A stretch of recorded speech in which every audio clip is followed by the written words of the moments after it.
undisclosed location in Saratoga County. So great to be back with you. And we have a lot to talk about today. We have a very special guest as well, and very much looking forward to our conversation with him. But first, a couple of updates, as we usually do as we begin the show. Last Friday, I put out a public statement regarding youth sports and referees, umpires, and game officials. And in that public statement, I talked about the fact that the Department of Labor had recently conducted at least one audit on this of a volunteer-led sports organization. And out of that audit, there was the order from the Department of Labor that no referees, umpires, or game officials could work in those capacities for these volunteer-led sports organizations. Why does that matter? Well, for many leagues, a majority of their umpires, referees, or game officials are under 14. And this will put an extreme amount of pressure and actually put some leagues in the position of not being viable anymore, not being able to continue to operate. It'll severely hamper the amount of competitive games that they can offer for young kids. And naturally, if you have less games, you have less kids participating, you have less members of your organizations, the parents are paying dues for them to play. So obviously, if you have less people involved, you're going to be in a financial hole. All that being said, it's extremely concerning that this is coming at this time. Now, this is my public statement clearly explained. You know, this is not a new thing. This isn't a new idea that kids under 14 would be able to be a referee or an umpire. This has been going on for decades. Some clubs, some older clubs, 50 years. So it's nothing new at all, and it's a way for these leagues to survive and offer competitive play for young kids. And what I'm asking for, I did meet with DOL. They said they'd get back to me in a couple of days. That was over 2 weeks ago, at least. Haven't heard anything at this point. But what I asked was that they have an exemption for kids under 14 so they can referee. Right now, in the Department of Labor laws, there are exemptions for things like child performer, child model, newspaper delivery, farm work. So those are current exemptions where somebody under 14 can work. Adding an exemption for league officials, like I said, umpires, referees, game officials, would allow these leagues to operate as they have been for decades and allow them to offer what they are there to offer: fair, competitive competition for youngsters, and as many youngsters as possible. So, like I mentioned, a lot of these leagues, most of their umpires or referees are under 14. The other issue that came to light, and I haven't been able to confirm this yet, but I had a conversation with one of the league representatives last week, and they mentioned to me that, as they understand it, if you're of the age of 14 to 16, that you can only work up until 7 o'clock. I haven't been able to confirm that yet. But if that is the case, and this league is planning to alter their scheduling so the games are over by 7 o'clock. Obviously, as we get into this time of year when it's light till 8, 8:30, 9 o'clock, and especially when the kids are out of school, there's an opportunity to have more games and have them start later. It's a lot of times easier for the parents to get out of work and get their kid to the game So even allowing 14 to 16-year-olds, or 14 and 15, because I think it changes again when you're 16. I think you go to 9 o'clock or something like that. But so if they don't allow referees under the age of 14 at all, and then at 14, if the games have to be over at 7, that's going to place an additional burden on families. This is a very, very important item. And once I became aware of it, I thought it was important to make it known that this is an issue. This is an issue that affects youth sports leagues throughout the state, not just here in Saratoga County. And that exemption to allow these kids to continue to ref under 14 must be done if we plan to have these leagues remain in operation. Plus, it would be important to allow these leagues to continue to operate. Organizations, record pay records. Did you pay minimum wage? Is there anybody under 14 that's refereeing, even though they've been doing it for 50 years? Well, that's what happened. And plus, the fines. In one case, there was an organization fined $5,000. How do they absorb that? Well, through the parents' dues, membership charges. They were fined $5,000. I would like that $5,000 returned from New York State back to the organization. They also were required to pay the Department of Labor another couple $1,000 so they could send out checks to referees from the past who supposedly didn't get minimum wage. So this was a very expensive result for a volunteer-led youth sports league operation. And I think they should at least get their $5,000 in fines back.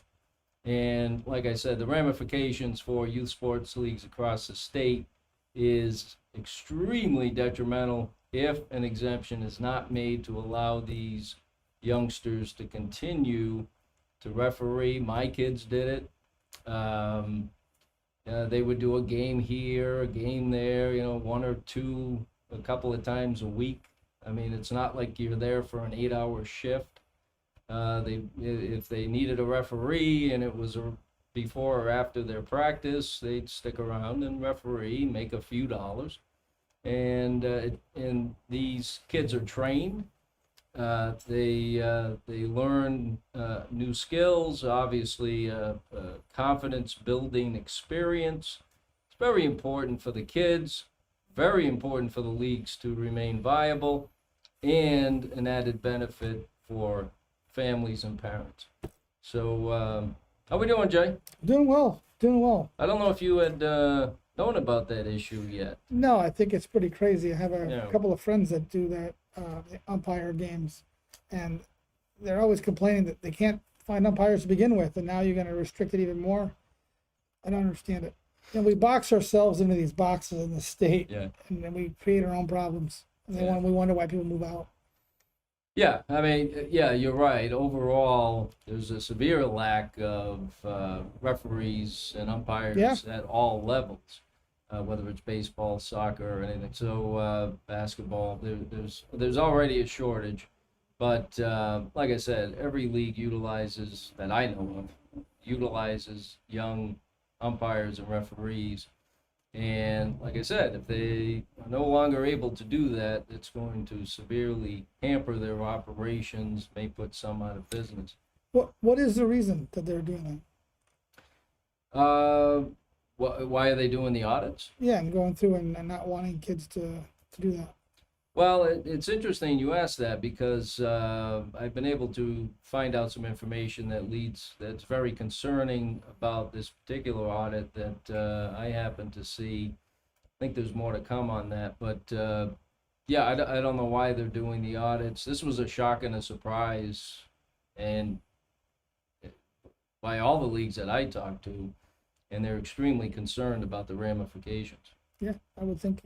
Costs a lot of money. Yeah, so at this point, I don't think anybody's going to change how they're doing things except for the organization that was audited.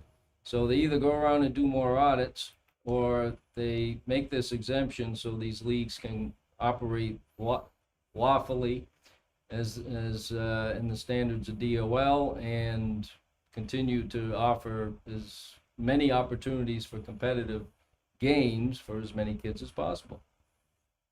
I've had to deal with DOL with my work. Yeah, I bet you do. They came here, did a spot audit. Yeah. I got fined because my son was here working. All right, I want Jay's money back too, because your son was working. Yep. I said to the guy, I said, what are you doing here? What are you doing at 5 o'clock? He goes, I'm gonna go home. I said, I got 3 more hours of work. I don't see my son here. I don't see my son. Yeah. Because I'm just enforcing the rules. I said, well, the people making the rules don't understand what it's like to run a business. So, well, it wasn't exempt. So you can't have a family member work at your family business? Not if he's under 14, and unless he's on the books, full pay, workers' comp, disability. Oh, yeah. So my son was here after school and playing around back there like boys do, and they didn't like that. So, yeah. Amazing. I could never understand it. Yeah, well, like you said, we government likes to box itself in and get in position where they have precedent-setting audits that place a lot of, in this case, youth sports organizations in peril. So hopefully something gets done. We'll stay on it and give you updates as things go on. Also, you've seen, if you take 146 in the Exit 9 area, DOT has started that project that I've talked about in the past. The first part of it was replacing sidewalks. They'll be making improvements to the Route 146, Route 9 intersection, as well as Fire Road in 146 and Clifton Country in 146. And the project limits are from Maxwell Road up to Lowe's and Half Moon. So that is that's underway. We took another step forward yesterday on developing 2 roundabouts on 146, one at Tanner, one at Waite Road. Those are that's another project that's been in the queue. We're working with DOT very closely on that. Also, the roundabout at Clifton Park Center in Siddeley, that is moving forward. Again, working closely with DOT on that one.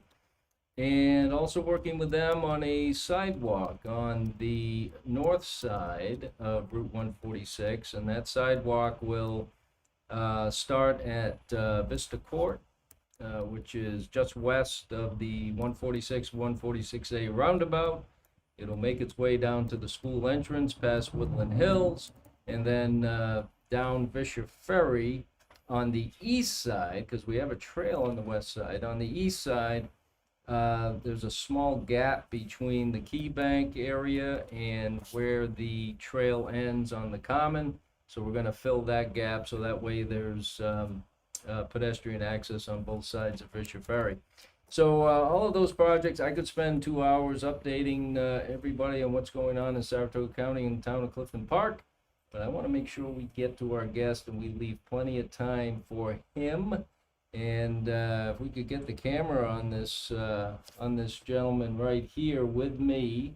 There he is. Flying Brian Ross from Ballston Spa, New York. Isn't that the way they... That's the way they always announce. Yes, I heard it many times growing up. Brian is from Ballston Spa, still lives in the area, has for many, many years. And we're going to talk to him about his incredible career spanning decades as one of the most successful NASCAR modified drivers in history. He was voted one of the 50 greatest modified drivers of all time. He is in the New England Racing Hall of Fame. He is also in the Race of Champions Hall of Fame. 4-time champ. That was wrong. I was doing my research online. Don't believe everything you read online. I could never believe it. 4-time champ at Oswego Speedway with many, many victories there. He was also a champion at Stafford Motor Speedway, which back in the day, still to a point, I would say, but back in the heyday of the modified, Stafford was the marquee place. You could win a race at Stafford, never mind a championship. You were doing quite well. He also had multiple wins at Stafford in the Ferrara 100s, when that was a big time race.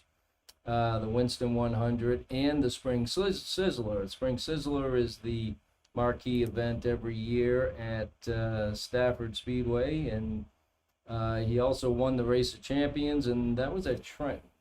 Or was it Pocono? Pocono, okay. Yeah. That was at Pocono. They used to run that race at Trenton. Then I think they switched to Pocono, right?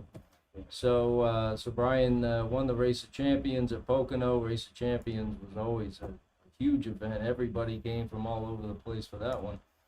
And he has many wins at tracks throughout the Northeast. Quite the list of achievements. Yeah, that was the short list. Wow. Again, I could go on for an hour on that topic, but we're going to get to more of that with Brian. So at Martinsville Speedway, for those that don't know, the NASCAR Cup schedule goes there twice a year, and it was one of the chartered tracks of NASCAR way back in the day. So Brian, obviously an incredible career, and I watched you grow, not to age you, but when I was a kid growing up, You can age me. I'm proud to be 80. Wow, look at that. Still an incredible. Gives us all inspiration. Look at him. Yeah. Well, Brian was one of those guys that I remember as a kid. You know, they would say Flying Brian Ross from Ballston Spa, New York, and I moved around a lot as a kid, and due to my father's positions in the Army and GE, and so we were regulars at all the New England tracks, and I remember when they would say Flying Brian Ross from Ballston, but here we Never are. know where you're going to end up. That's right. Yeah, I always thought that sounded like a cool place. Soon thereafter, found out where it was. But Brian, you had an incredible career, and not only your exploits and your wins and your championships, but as a leader in the sport, and we'll get to that and talk about that, because I think over the years in any sport, there are some folks that make an impact. With a kid in school, actually grade school, I guess. And he lived on his family had a chicken farm. Mm-hmm. And there was two families there, and there was 3 boys, and they had field cars. So I got to be 14 years old, and I started working in the summertime on the chicken farm, since I had to get a field car. Yeah. And found a 40 Chevy 2-door sedan. We found 2 40 Chevys, one a 4-door sedan, another 2-door sedan. And I took the 4-door sedan, and we made a field car out of it. Bought them for $5 a piece. Wow. And I wish I had those 2 cars today in the condition we found. So the oldest boy used to take us to the races in Plattsburgh, and actually prior to at Airborne Park on Saturday nights. But prior to that, Saranac Lake Speedway was and I didn't live far from Saranac Lake Speedway, so probably at 14, 15 years old, I'd sneak in and watch the races. I really got very interested. And I was probably my brother-in-law. He wasn't my brother-in-law. But we built a hobby car. And I ran it at Saranac Lake Speedway without a lot of excess. The motor was really tired in it, Yeah. I could start off with it, but the compression was so bad. Power and end up in the field.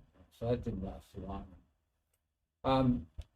I started hanging out at with a couple guys at the Chrysler garage in town, and it was Hoyt's Lakeside Garage, and Aaron Hoyt's son Jim garage. Oh, so that was 2 really good racers. All right.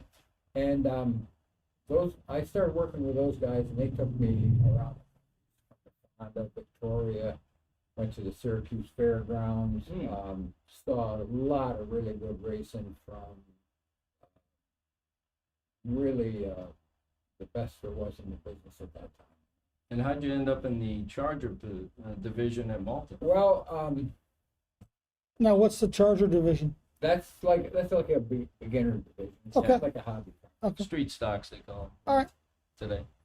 To finish that story, I was traveling to working at Lakeside Garage and working with Jim Hoyt on his car, and started traveling to Fonda Speedway. And Jim had a really bad wreck there in 1964, and took him out of the business. Pretty near lost his life. Some people got that story mixed up and thought I got hurt at Fonda. Well, that's what I found Yeah. online. Yeah, Online it it wasn't me said, that got hurt at yeah. Fonda. I was working for Jim Hoyt who got hurt. yeah, yeah. So that deal was pretty much done. And about the same time, I was about 20 years old. I got married, and had 2 kids. Mm-hmm. Moved away. Moved to. I heard about a job in Connecticut. Moved to Connecticut. Mm-hmm. Stayed there for about 4 years. Working second shift. Was during the Vietnam time. So got promoted to. I was working as a machinist, then got promoted to a lead man at a very young age, and thinking about moving back to New York State, and I applied at Niagara Mohawk Phone Company, GE. GE really wanted me because I was doing the same thing. And took the job at Niagara Mohawk. And, moved to Malta. Been there ever since, right? Been there since. Yeah, yeah. And I actually lived in the trailer park. It's right across from what's the restaurant there at East High Street in Route 9. Number 8. And Route 9. Yeah, they're just up from the speedway. The next Public house? Public house. All right. Public Oh, house. we just talked about Yeah, that. just talking about I'm like, yeah. that can't be that. My memory for names. Oh, your memory's really good. Let me tell you. So I lived in that trailer park, and that's pretty close to Speedway. Well, once the Speedway started, You can hear the rumble. I had to go there. Yeah, right. What's going on So down there? another interesting thing is I was working as a meter reader at Niagara Mall. So when I got my book done, I'd start really early in the morning. You get your book the day before, and I'd start really early in the morning. I'd be done by 11 o'clock. I could leave. Wow. So I took a job at that big Sunoco station, used to be on the exit 12 at the Northway, and worked there afternoons and weekends. Wow. So There was used the money. a Sunoco station there one Yeah, time? there was a big Sunoco station Really? on that corner where there's a roundabout now. Yeah. Yeah. And so there was 2 guys in there had Charger cars. The owner of the place, and another guy who was a state trooper who went by a different name, but state troopers were supposed to wear Ah. cars. So word got around a little bit that I had some past experience around racing. And there was this painting contractor who used to come in there about every night. He's from Waterloo. Hell of a guy. He'd either come in there with his new white Ford convertible or else his white Harley, big Harley. Yeah. And he was a big drinker. Boy, he had fun. So they got razzing him all the time, and they said, "Why don't you get a race car?" They razz him about drinking. So why don't you get a race car? So they really were hard on him one night there. He came in there next day, stone sober, and he says to me, "I heard you used to be involved in racing." I said, "I was. I'd like to build a race car.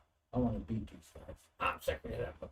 Picking on me. Oh, You build a race car, so you give me this money, I'm interested." You know? Yeah. Pride will make you do some damnedest Yeah, things. Yeah. So that's how I got into the Charger division. A friend of mine that worked there at the gas station, he says, "I got a 57 Chevy field car." He said, "It'd be a good car to build up." So Chevy at that gas station, built this 57 Chevy. Got some leftover hunks of gas pipe from the gas department, and built a cage in it. Both those guys had Plymouth, had 383 cubic inch motors.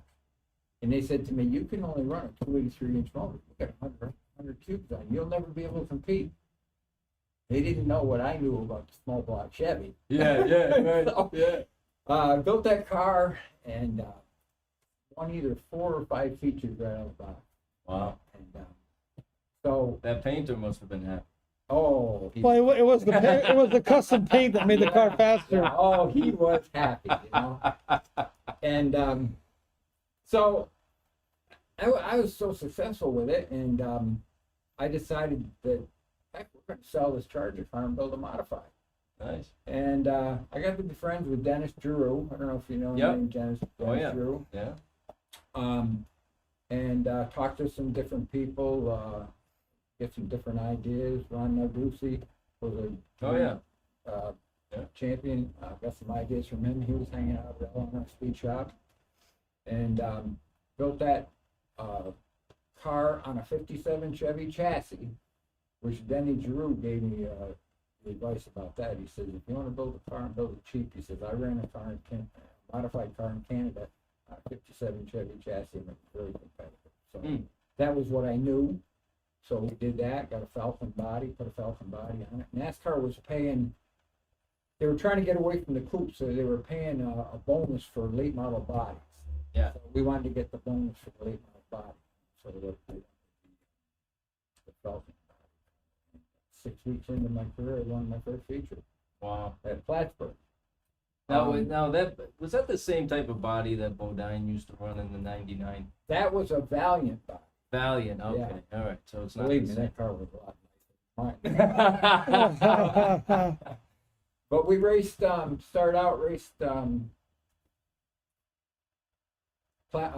Albany, Saratoga, Plattsburgh, and Utica.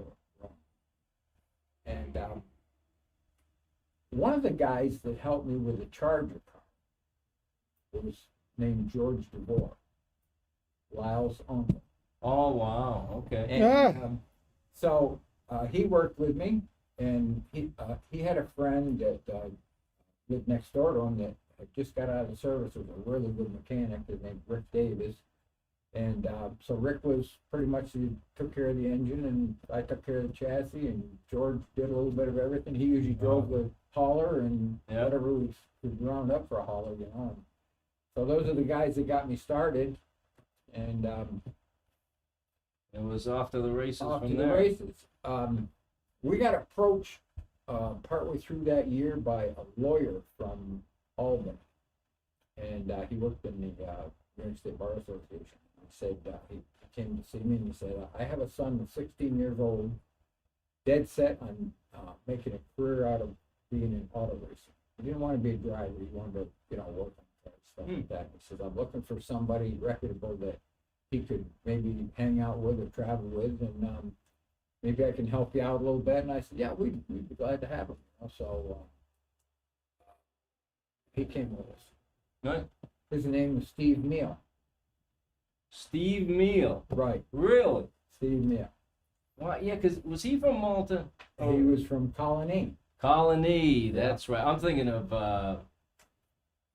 am I thinking of? Not Peterson. Oh, no, you're thinking of the Pemberton. Pemberton. Yeah, they were from Malta. Yes, they yes. Father owned a restaurant.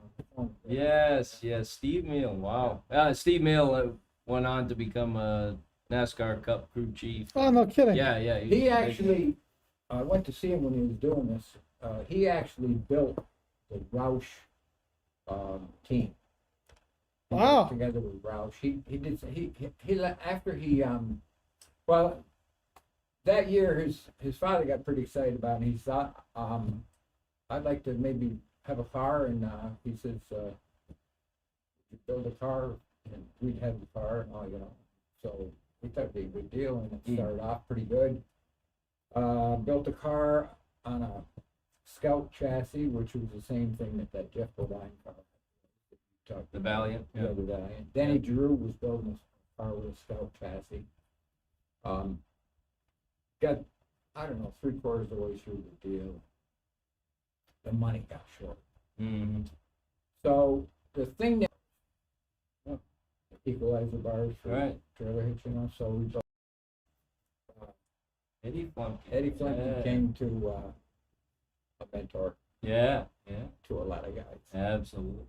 And he was at Malta, and whatever car he was going to drive lost the engine, and he says to me, "Geez, I'd like to get the points." He says, "How about let me take the car for the night, and maybe I can straighten it out. The car spin out all the time. Maybe I can help you get that car straightened out." I say, "Yeah, by all means." So he went out with the car, made a few laps, got up to speed, spun out. Made a few more laps, spun out. Came in with the car, and he says, "We're all ears, waiting to figure out what's wrong." He This says, car's a piece of shit. Eddie was more laid back. I think. yeah, he said, "I tell you what you should do. You should. We had a really good motor, B&M motor, Rochester there. Did he have Manchester sand and gravel back at that point? He was probably involved. Number He 10, drove a lot. yeah. But he says, tell you what we should do. You gotta go home, take the motor out of that car, cut that car in two, and take it to the scrapyard. put that motor in that Falcon that you had." So You got a piece of shit. Yeah, right. So I guess he kind of told him that. Yeah. So Just not a nice one. Yeah. yeah, so it was kind of a discouraging thing for all of us, and I know that Fred Meal spent all the money he wanted to spend. So that was the end of that deal. Steve Meal went on. He went to work for Jerry Cook after that. Wow. Worked for Jerry Cook for a while, and then he went to Indiana. Mm. He thought he wanted to race, or he wanted to be involved in IndyCar. Mm-hmm. And out there, somehow he got hooked. I don't know what the story is, but he got hooked up with Roush. Roush hired him to build that team, Yeah. and that was a very, very successful team. Oh, yeah. But that was all thanks to your tutelage. Yeah. Well, Yeah. Trailing. it's just how things worked and how it all worked out. The trailing arm tutelage. That's Yeah. right. Yeah. But you know what? I got He that taught him fig- not to use trailing arms. Yeah. Right. By the time it was pretty much close to the end of the season, so I got thinking about that, and I got that figured out. Oh, you did. And we took the trailer bars out, put them in the car different, and basically I had the trailer bars going from the center of the car to the front end, and from the center of the car to the rear. So I took them out and put them crossways in the front, like the old leaf springs used to be in the front on the Yeah. axles, and I put them crossways in the front, and went from the rear of the car to the axle instead of. Wow. Went to Malta for the last show, finished second. Wow. Well, you turned that around. They turned that car around. Yeah. But Yeah. that was the end of it. And that was the whole, I think if we'd have known enough to, had enough experience and known enough start to build the car that way, we'd have had a lot more success with it. You know, it's interesting. You mentioned the state trooper, and he wasn't allowed to race, and that's how the name Bugsy Stevens started. Yes. Because he was in the military, I think in Texas, Yes. and famous race car driver. He and Brian competed against each other for years, and his name was Carl Bergman. Yes. Now, because he was in the military, he wasn't supposed to be racing, but he got into racing when he was assigned in the military. So to hide his identity, he changed his name to Bugsy Stevens, and it stuck for the next Many years. 50 years, Yeah, probably 50 years, 50 yeah. years plus. The anonymity you could have Well, he before just- social media. Yeah, right, yeah. He Yeah. died last year, and he was still Yeah. known as Bugsy Stevens. Exactly, So it lasted him for 70, 80 years. Oh yeah, and his salvage yard in Lenny Bowler's Yeah. garage Yeah. is in my mom's hometown. Oh, yeah, okay, Rehoboth.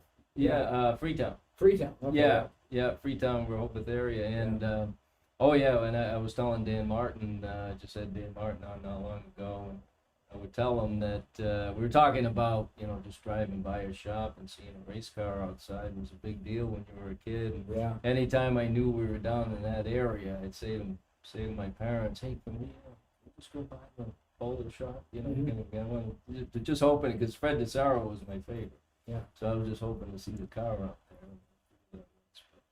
Now, you raced a little bit of Fonda. Now, that story I found online also was not true, because it said that you were hurt at Fonda, took a few years off, and then came back a few years later. So that story was That story, incorrect. So I'm glad you cleared that up. And you were also found a Rookie of the Year. So you did some racing on dirt, Yeah. although all of your success for all those years came on asphalt. Yeah. And that was back in the 60s, right? When you were 70s. 70s, okay. All right. There's a little bit of more story before I got to that point, because Mhm. when I got done with meals, I really was trying to raise a family. I didn't have a mind to run a property. Right. And so I got hired by Jerry Rose from Saratoga. Rose's Mobile. He had a garage where Ben and Jerry's is now in Saratoga. Oh, Down in the okay. valley. Yeah. Yeah. Yeah. Very well-known guy in racing, very well-known guy around Saratoga as far as mechanics. Any car dealership that had a garage that couldn't do a certain job, they send it to Jerry Rose. Jerry Rose could Wow. always figure out how to fix anything. The car whisperer. Yeah. Yeah. Yeah. So Jerry had a race car. Pete Corey drove for him. Eddie Panizzi drove for him. Harry Gant drove for him. Or not Harry. Pete drove for him. He had like 18 different drivers. Wow. In fact, he was inducted into the Hall of Fame, New York State Hall of Fame, maybe like 4 years ago, 5 years ago, and I inducted him and talked about all the different drivers. So I drove for Jerry for a year, went to the first spring Sizzler, and was leading the first heat, which would have put me on the pole, and broke the motor. So I did a year with Jerry, and then Dennis Giroux decided to go south. He was driving. He was hooked up with Emmerich Associates, Yeah. and he told Paul Emmerich to put me in the car, and he said to me, "Go to Stafford. If you want to get it, if you can make it in racing, but you got to go to Stafford." Right. I wasn't really getting any place here, getting enough help around to. If I'd have stuck it out here, I don't know. Maybe I would have ended up. I wouldn't have ended up with a career I had. Right. So I went to Stafford for a few weeks, and they decided, I think, that it was costing them too much, and it costs a lot to travel like that, you know. Oh, yeah. And we weren't getting the results that they were used to. That was very, very competitive going to Stafford, but I wasn't wrecking the car, and I was finishing well, you know, Yeah. around the top 10, and they decided they didn't want to do that anymore, so they took the car back. And the next week, I went to Stafford, and Phil Smith, the handicapper, says to me, "Where's your car?" I told him what happened, and he said, "Oh, geez, go down and see those guys down at the 87 car." So I went down there and talked to the guy, and he said, "I don't know what we're going to do." You know, they had just fired Leo Cleary. And so I was going back up through the pits, and I run into Bugsy. Bugsy said, "Where's your car?" I said, "Well, I told him what happened." He said, "Come here." Walked me back down to that 87 car, and he said, "Put this guy in your car." He said, "His name is Brian Ross." "Oh my God," he said, "I didn't know who you were," you know. I got fired 1 week from Emirates, and the next week I was in one of the nicest cars in Stafford. You know? Yeah, So yeah. that's how things worked out. And From that's, there, and that's Dennis Giroux's car, and it was a blue 50. Yes, for, it for was, the Malta fans out there that Yeah. were going to the races back Yeah. then. Denny built that car, and I think Dexter Dorr helped me with that car. I don't remember his name, Dexter. Yeah. No, I He was don't. he was a great fabricator. Mm. I did that at Emmerich Place there, up by Belt Corners. Mm-hmm. And so that's how I ended up with Stafford. So I drove that 87 for a year, and when it came to the big shows in the fall, they didn't have the money to travel to big shows in the fall, so I was approached by Bob Barino, who had just fired Leo Cleary. Poor Leo. Jeez. Yeah. Leo the Lion Yeah. Cleary, yeah. Leo big was a name. great guy, but he Yeah. could be a hot-headed guy. Big guy. Yeah, big guy. Yeah. So we went to Trenton, and we went to Martinsville, a few of those big shows in the fall. And then he said to me, "What are your plans for next year?" He says, "I'm looking for a driver. You want to drive for me?" And I really liked the guys with the 87, but they couldn't travel. Yeah. And so I told them, I was going to go with Bob, and I was in that car for about 8 or 9 years, I guess. Yeah, Bob Gabarino, the Mystic Missile, Yeah. as it was called. For all you modified fans out there, remember that. You know, it's funny, we talk about how you raced a little bit on dirt, not too much. One thing we hear quite often in the industry is ever since Gordon and Stewart came in and had so much success, and now it's Kyle Larson and Chris Bell, and well, you know, they had dirt experience, and when you have dirt experience, you know how to ride the berm, you know how to find different lines on the track. It gives them an advantage. Do you think? What do you think about that? Do you think there is an advantage to having a dirt background when you're running asphalt on the big leagues? I definitely think that it's up to the individual. Mm-hmm. I've seen guys that can't go from one to the other. Guys that can't. Yeah. Well, look at Ron Hornaday. He was Yeah. great. He was in trucks, did great in trucks. Couldn't transition to NASCAR for the Cup Series for nothing. Mm. Yeah, so I think you said it's all in the individual. Because you had the Bodines ran dirt, they couldn't do too well. They weren't the greatest racers in the Cup Series. Bodines weren't much of dirt racers. I thought they Jeff were. ran a little bit of dirt. He was pretty good on dirt. Richie was okay on dirt. Didn't like it, but Jeff, his success in dirt never transitioned to really big success in NASCAR. yeah. You know, so like you But said, it was, Ron Hornaday, when you go to, there's a lot of factors when you go to sure. NASCAR Cup racing, especially. Even now, today, to go to Xfinity or whatever they call it. Yeah. It's a big transition. You know, there's just certain guys. I tell you, a guy can drive anything. Kenny Schrader. Yeah. That guy is probably one of the best wheelmen I was ever around. Yeah. I would say Kenny Schrader. Kenny Schrader. Yeah. He can win on dirt. He can win on dirt in a sprint car. He can win on dirt. Has won on dirt, sprint car, or those champ cars and stuff like that. You know. IMCA. I think he was in it, yeah. Winning, still winning today. And Now he took one of your cars, the spare car you had at Oswego, Yeah. and put it on the pole, right? yes, he did. Yeah. Yeah. But let's talk about- First time in a modified, Yeah. and he just showed up, and but- Brian and he developed a relationship, and for one of the big races at Oswego, first time in that type of car, which is far different than anything else, an asphalt modified, put it on the pole. Yeah. That was amazing. Yeah, incredible driver. I wouldn't say the best mind mechanically, but put him in a car that's close and he'll put it on.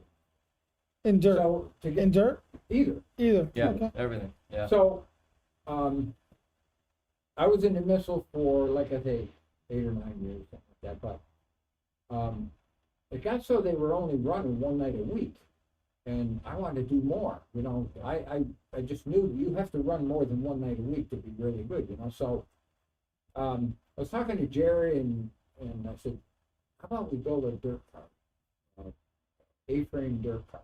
I've been racing down in Jersey area there some, you know, and I went to Flemington and saw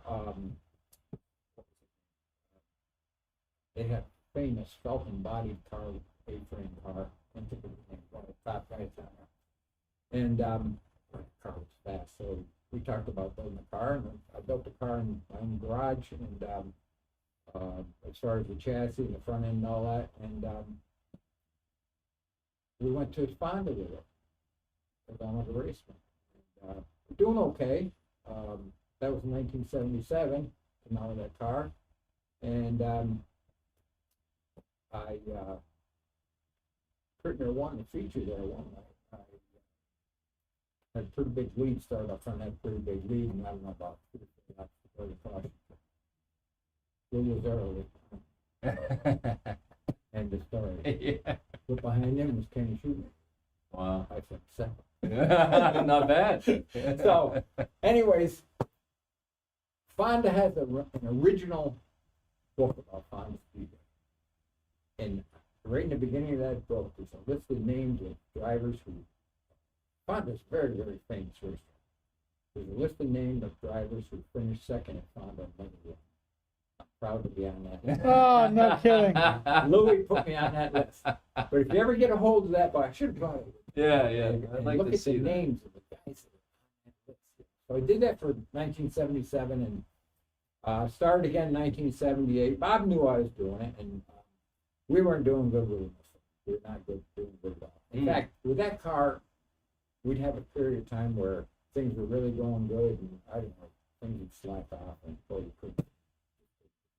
But it was, so he said to me,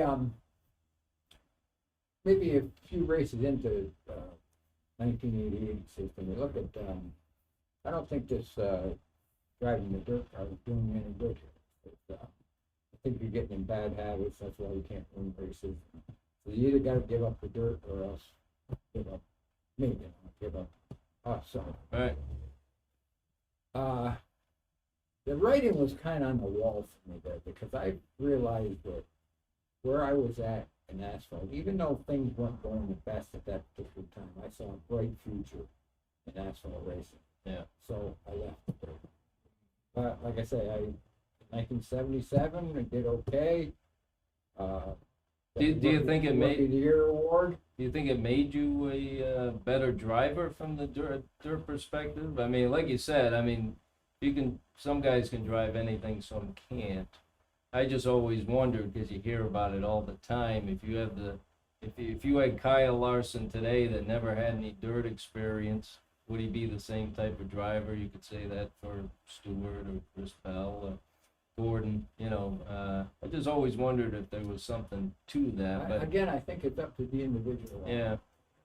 Another thing, I think if I'd have stuck with the dirt and got, maybe some help from some of the better good guys. If I'd have left the missile and gone strictly at the dirt, got some help from Yeah. Jack Johnson and Pete guys like that, I could have done this wrong. But one thing about asphalt that I feel was different with me than a lot of guys, I always liked a loose race car. Yes. Asphalt guys, they don't like a car that looks. They Right. They don't want to be driving a car that gets a little bit sideways. I Right. like a loose is fast. Yeah. I like Yeah. to drive a loose race car, and that's like driving dirt. I mean, you Yeah. don't really, most of the time, you don't really get that sideways on asphalt. Sometimes Well, you feel it though. you feel it. Yeah. The fan might not see it, but you feel it. Right. Yeah. Exactly. Well, So- to your point, Phil, and as well as what you were saying, is when a couple of times that they ran the NASCARs over at Eldora, you could definitely see which drivers were dirt guys and which Yeah. ones Yeah. absolutely were not. Yeah. When they were wrecking those cars left and right because they just couldn't drive on dirt. Yeah. I mean, there were the NASCARs with dirt tires. Yeah. I mean, you had the Kyle Larson, I think, won it 2 or 3 times. I think Kurt Busch came pretty close to it. I think. Yeah, they A lot did it. They did it at Bristol a couple of times, and they did it at Eldora. Yeah. Eldora, yeah. Yep. That was fun to watch. That was. Those were fun. It was Yeah. different. Yeah. But now a guy like Stewart, guys, tremendous wheelman. Yeah. I've seen that guy in that truck get so sideways that anybody else would have wrecked, and I mean, he'd drive it right out of that slide. He's just an incredible wheelman. I don't care if he's on dirt. He's been doing dirt for so long now. But that deal down south, there's so many ingredients involved in it. Right. And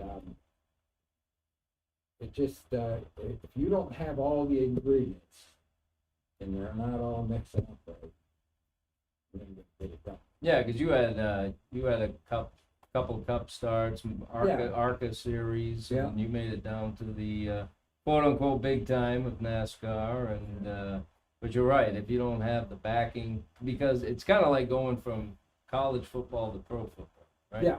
College, yes, a lot of great athletes. You go to pro, every single guy is out of this world.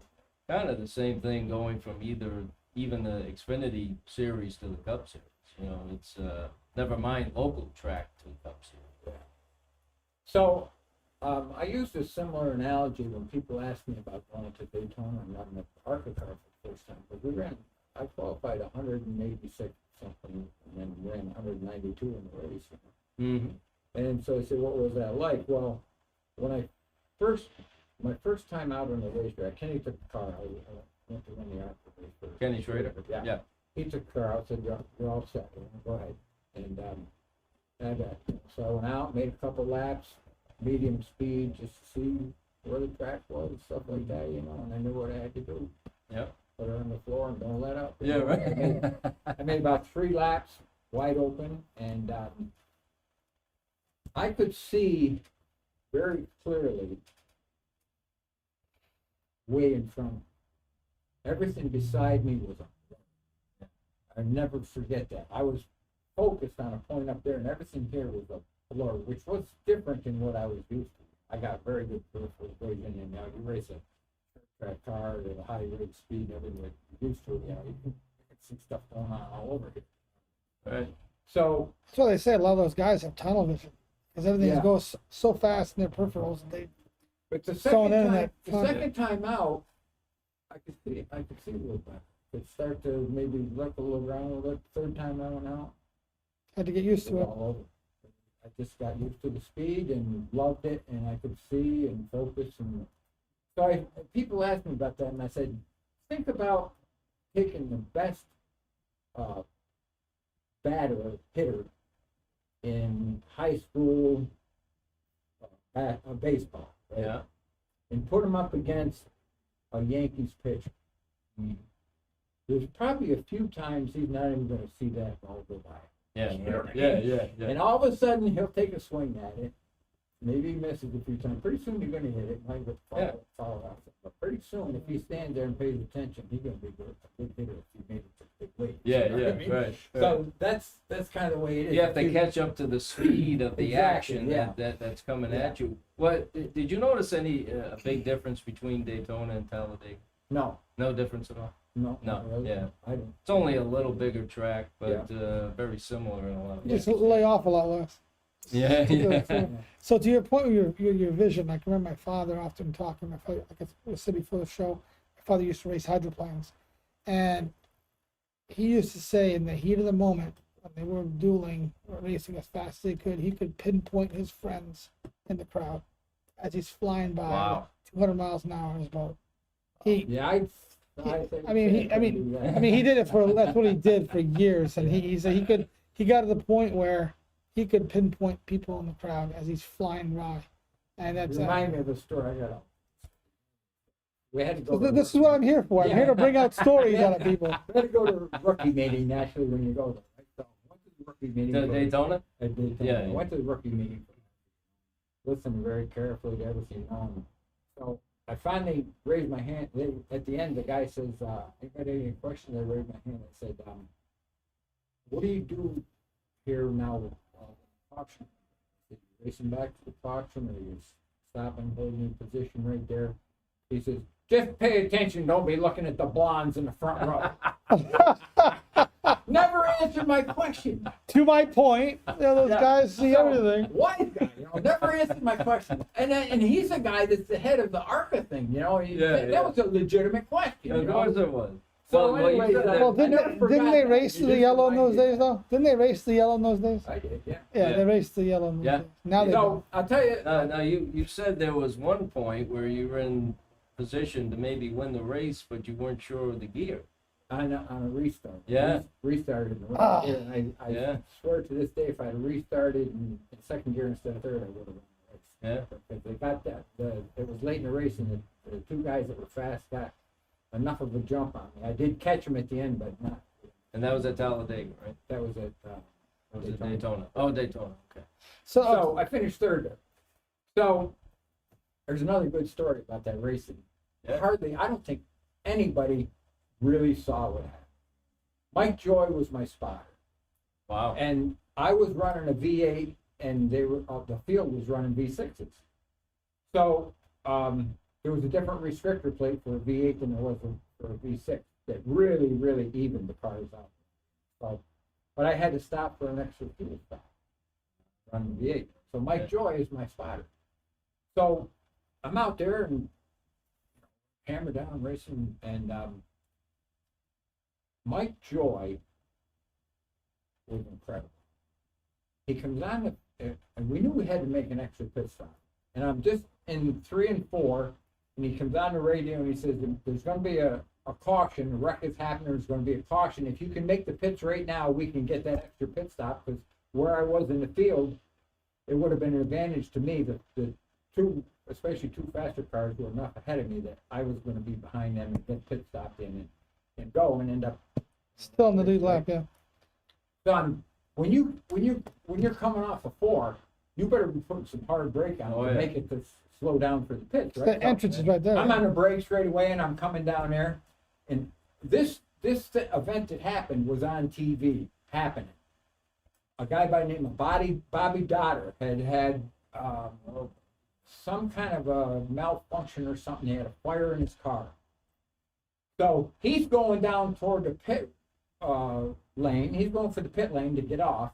And on TV, they show he's hanging out the window like this, and the car goes into the wall. He climbs back in the car like this. The car hits the wall, and it comes back out of the car, and the car turns right when it hits the wall, and it's headed right across pit road. And here I come, right down.